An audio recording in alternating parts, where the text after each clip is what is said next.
बिस्मिल्लाहिर्रहमानिर्रहीम अस्सलाम वालेकुम। आज की रेसिपी में हम बनाएंगे खुशबूदार कोफ्तों का सालन। अक्सर ऐसा होता है कि कोफ्ते या तो बहुत सख्त हो जाते हैं या फिर टूट जाते हैं।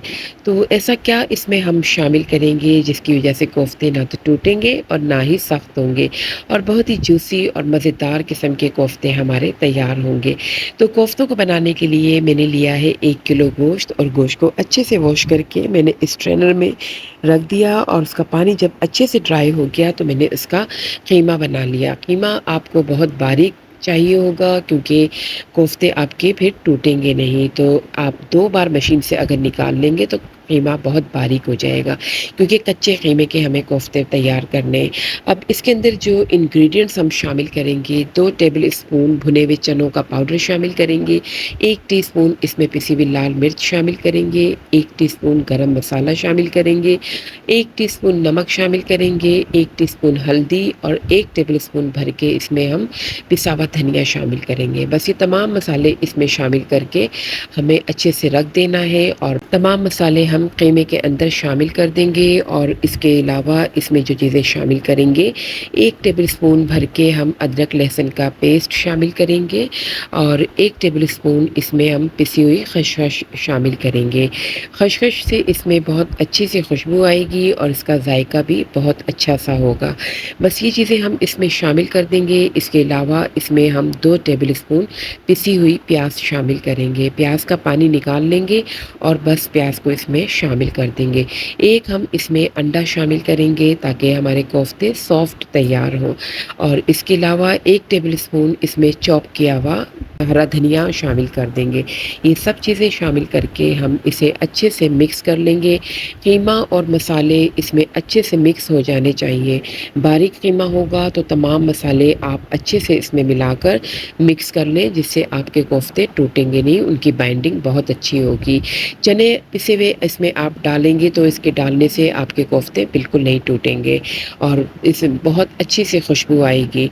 तो बस इसे मैंने अच्छे से मिक्स कर लिया है और आप जितना अच्छा मिक्स करेंगे उतने ही अच्छे आपके कोफ्ते तैयार होंगे। अब इसको 20 मिनट के लिए मैं रख दूँगी। फ्रिज में रख सकते हैं आप या एक साइड पे रख दें। तो बस इसके बाद इसकी हम बॉल्स तैयार कर लेंगे। मैं नॉर्मल साइज़ की बॉल बनाऊँगी, आप छोटी या बड़ी कर सकते हैं।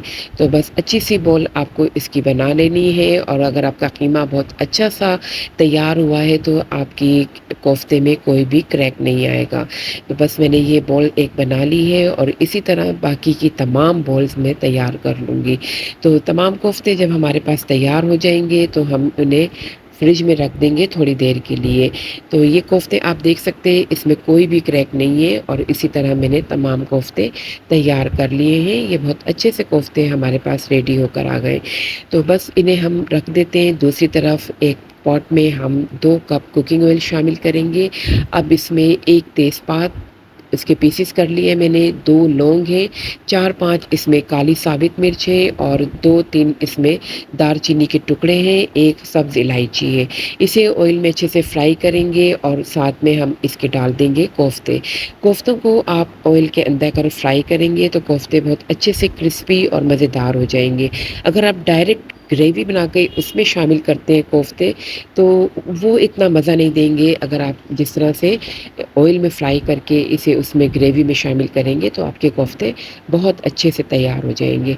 बस इसे ऑयल में आप थोड़ा फ्राई कर लें और ये बहुत अच्छा सा इनका कलर भी आ जाएगा और इसमें जो हमने गरम मसाला साबित डाला है उसकी खुशबू भी बहुत अच्छी सी इसमें आ जाएगी।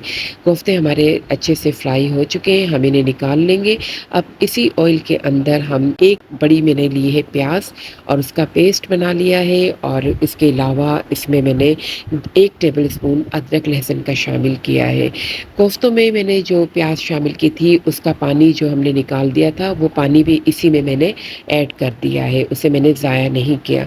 तो बस इसे आपको अच्छी तरह से फ्राई कर लेना है। अदरक लहसुन का पेस्ट और प्याज का कच्चापन दूर करना है और इसके अंदर 1 टेबल स्पून भर के हम पिसी हुई खसखस शामिल कर देंगे। 1 टेबल स्पून खसखस हमने कोफ्तों में शामिल की थी और 1 टेबल स्पून अब हम इसमें शामिल किए अब हमने।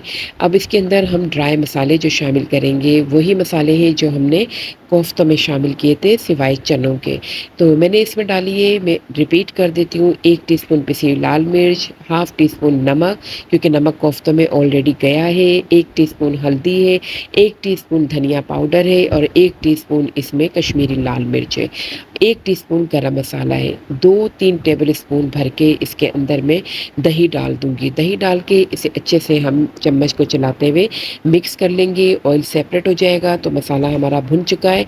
अब इसके अंदर हम फ्राई किए हुए कोफ्ते शामिल करेंगे। आप देख सकते हैं अगर आप कोफ्तों को फ्राई करके इस तरह से डालते हैं तो कोफ्ते आपके देखने में भी लुक वाइज़ बहुत खूबसूरत लगेंगे और खाने में भी बहुत मज़ेदार लगेंगे। बस इसे अच्छे से भूनने के बाद आप इसमें इतना पानी शामिल करें जितनी आपको ग्रेवी चाहिए। मैंने 1 गिलास पानी शामिल किया है, 5 मिनट्स के लिए इसे कवर करके पकाएँगे ताकि कोफ्ते इसमें अच्छे से पक जाएँ और ग्रेवी भी हमारे पास अच्छी-सी रेडी हो जाए। तो मैंने ग्रेवी ज़्यादा रखी है, आप चाहें तो कम भी कर सकते हैं। बस इसे अब डिश आउट कर लेंगे और बहुत अच्छे से कोफ्ते हमारे रेडी हो गए। मैं आपको इसे तोड़कर भी दिखाऊँगी कि कितने सॉफ्ट और जूसी हमारे कोफ्ते तैयार हुए। तो वीडियो अगर आपको अच्छी लगती है तो प्लीज़ लाइक ज़रूर कर दिया करें ताकि मेरी हौसला अफ़ज़ाई हो और चैनल को जिन्होंने सब्सक्राइब नहीं किया वो चैनल को सब्सक्राइब करना ना भूलें। मिलते हैं फिर नेक्स्ट रेसिपी के साथ, तब तक के लिए अल्लाह हाफ़िज़ और अपना बहुत रखिएगा ख़याल। मुझे भी अपनी दुआओं में रखिएगा याद।